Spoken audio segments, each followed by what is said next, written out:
tous et à toutes, je suis super contente de vous retrouver aujourd'hui. Fait que ça fait un petit moment déjà que on n'a pas fait de capsule vidéo avec le Centre des femmes. Alors aujourd'hui, la thématique que je voulais aborder, c'était vraiment les facteurs de risque et les facteurs de protection. Donc, je pense que c'est quand même des termes qu'on utilise assez fréquemment, puis peut-être qu'il nous manque un petit peu de définition à propos de ce sujet-là. Donc, je voulais venir clarifier ces termes-là. Alors, si on commence le plan de match d'aujourd'hui, ça va être en premier de définir c'est quoi la distinction entre les deux, vous donner des petits exemples, puis ensuite, définir en fait, ce serait quoi une santé mentale, parce que dans le fond, les facteurs de risque et les facteurs de protection, ils travaillent ensemble pour nous amener à une santé mentale meilleure ou plutôt appauvrie.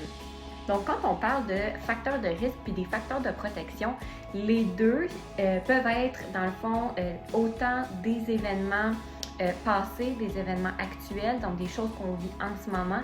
Ça peut être aussi, tout simplement notre santé au niveau physique. Ça peut être notre environnement, donc quel environnement qu'on se trouve. Puis, c'est ça. Fait que maintenant, si on fait un petit peu la distinction entre les deux, plus précisément, les facteurs de protection, ça le dit. C'est qu'est-ce qui nous protège, c'est qu'est-ce qui va nous permettre de maintenir vraiment une santé mentale qui est adéquate, c'est ce qui va nous permettre un bon fonctionnement, puis c'est ça. Tandis que des facteurs de risque, les facteurs de risque, qu'est-ce qu'ils font? Ça nous met à risque, hein? Fait que pas parce qu'on a beaucoup de facteurs de risque que ça va nécessairement nous amener à une santé mentale qui est plus appauvrie, mais c'est juste qu'il y a plus de chances que ça l'arrive.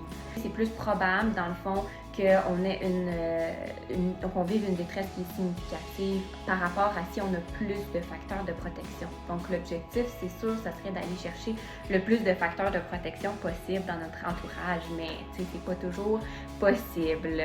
Fait que pour concrétiser le tout, je voulais vous donner des petits exemples de facteurs de risque, de facteurs de protection. Fait que si on commence par des facteurs de risque, c'est sûr que ça peut être au niveau de l'éducation qu'on a reçue, donc des conduites parentales qui ont été inefficaces, qui ont mis l'enfant en situation de vulnérabilité, de la criminalité, autant dans l'environnement, au niveau de la famille, des parents, des amis.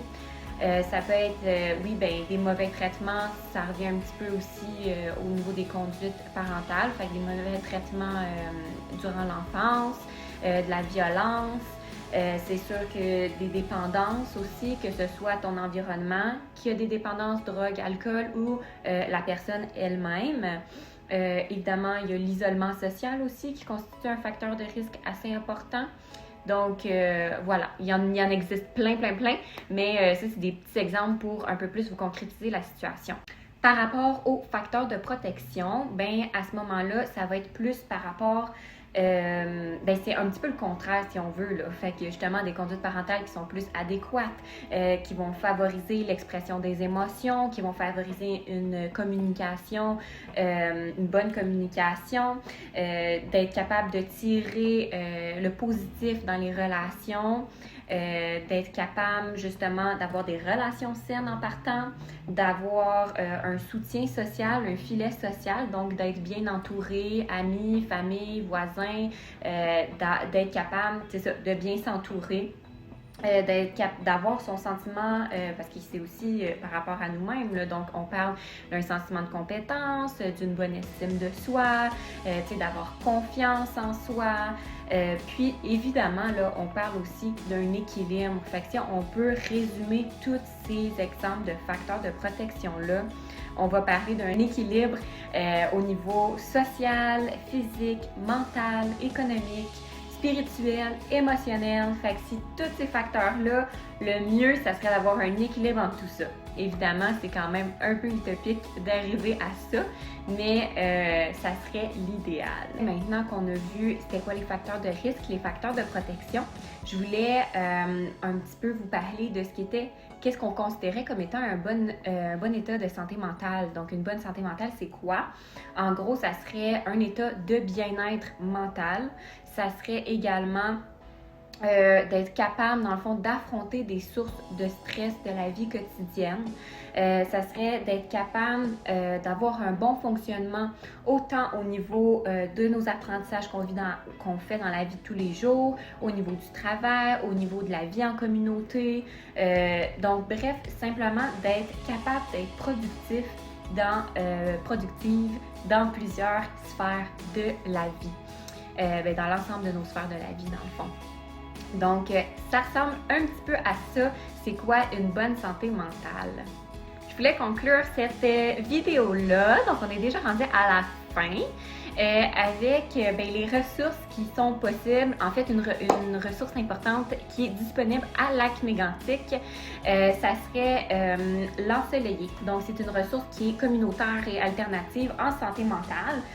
Pour autant les personnes qui vont vivre, qui ont déjà vécu des problématiques de santé mentale, mais aussi au niveau émotionnel et aussi pour les proches. Fait que ça couvre quand même vraiment plusieurs situations. Donc voilà, je voulais vous remercier pour votre écoute encore une fois. Puis j'espère que ça vous a plu. J'espère que vous avez appris des nouvelles choses ou que vous avez consolidé des anciens apprentissages. Donc je vous souhaite sur ce une magnifique journée. À bientôt!